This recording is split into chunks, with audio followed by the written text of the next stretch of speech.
اور آخر میں حضور نے فرمایا کہ فتنوں کی اتنی کثرت ہوگی جیسے بارش برستی ہے نا، بارش کے قطرے ہوتے ہیں، اس طرح فتنے برسیں گے. اور صبح کے وقت بندہ گھر سے نکلے گا اس حال میں کہ وہ مومن ہوگا، اور جب شام کو واپس آئے گا تو حالت یہ ہوگی کہ ایمان اس کے دل سے جا چکا ہوگا. اتنے فتنے ہوں گے، یعنی ایک دن کے اندر ایمان سے سینہ خالی ہو جائے گا. تو صحابہ نے عرض کی یا رسول اللہ صلی اللہ علیہ وسلم جب حالت یہ ہو جائے تب ہم کیا کریں؟ تو حضور صلی اللہ علیہ وسلم یہ الفاظ حدیث کے حضور صلی اللہ علیہ وسلم نے ارشاد فرمایا میرے صحابہ اگر وہ حالات آ جائیں اور تم وہ زمانہ پاؤ تو تمہارے لیے ایمان کو بچانے کے لیے ضروری یہ ہے کہ تم اپنی بکریاں لے کے پہاڑوں پہ نکل جاؤ. بکریاں لے کے بولو تو صحیح، بکریاں لے کے پہاڑوں پہ نکل جانا. اس جملے کے اندر دو چیزوں کی طرف اشارہ ہے. ہمارا سمیہ ناس کیا انگریز نے یہ نوکریاں دے دے کے، ہر بندہ نوکر ہے. ایک وقت وہ تھا جو بڑی عمر پہ بیٹھے وہ مجھ سے زیادہ بہتر جانتے ہیں.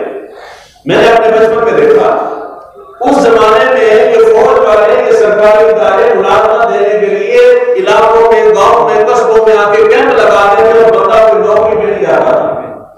انہیں مانگتے تھے نا نوکری، زبردستی لے کے جاتے تھے. اس کے باوجود کوئی جانے کو تیار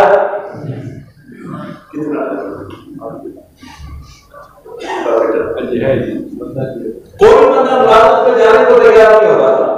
اور جو بندہ جس کے بارے میں پتہ ہوتا کہ یہ فلاں بندہ نوکر ہے ملازم ہے، لوگ اس کو حقیر سمجھتے تھے کہ جی اس کے گھر میں اتنی حیثیت نہیں ہے، اس کی زمین جائیداد اتنی نہیں ہے کہ یہ جا کے سرکار کا نوکر ہو گیا.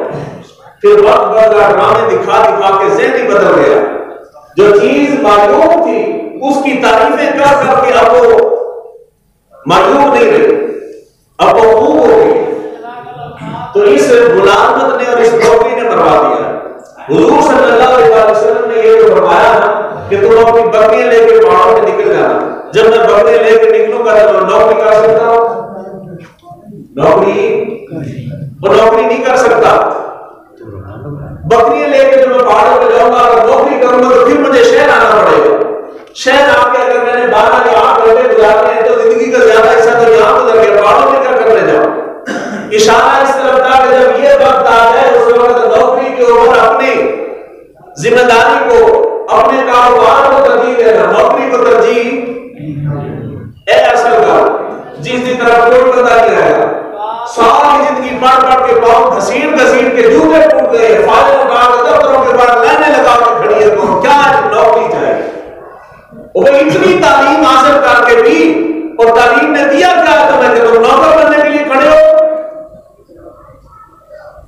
پرانے بزرگوں سے اگر پوچھے تو لوگ رشتے نہیں کرتے تھے جو بندہ نوکر ہوتا تھا. جی وہ نوکر ہے انہوں کی رشتہ دینا، اور اب ترجیح بدل گئی ہے، نہیں نوکر نہیں ہے تو رشتہ نہیں دیں گے.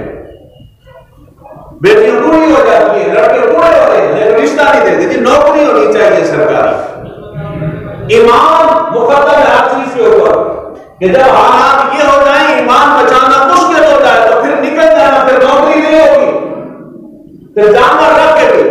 اب یعنی میں کہہ رہا ہوں تو آپ کہہ رہے کہ یہ جانور رکھ کے کیسے گزارا ہوتا ہے؟ تو پرانے وقتوں میں ہوتا تھا گزارا ہوتا تھا نا جی. کون سی نوکری ملازمت نے سارے سے گزارا کر کے اپنا اچھا گزر بسر کرتے تھے. اس زمانے میں اچھی نوکری والا جتنا گزر بسر کرتا ہے پرانے وقتوں سے زیادہ بہتر تھا. اور آپ کے جو وزیر اعظم صاحب کہہ رہے ہیں کہ اگر 2 پیسے اور اتنی بکریاں رکھی ہو تو بندہ اپنا خرچہ خود اٹھا سکتا ہے. تو اگر میرے نبی اکرم صلی اللہ علیہ وسلم نے فرمایا کہ بکری لے کے نکل جانا تو اس میں معلوم کیا ہے؟ یعنی اگر تم جانور رکھو تو اپنا خرچہ خود اٹھا سکتے ہیں. تو حضور نے فرمایا آپ نے جانور ریوڑ لے کے پہاڑوں میں نکل جانا، دنیا سے منہ کدے ہو جانا. دنیا کہاں جا رہی ہے؟ کیا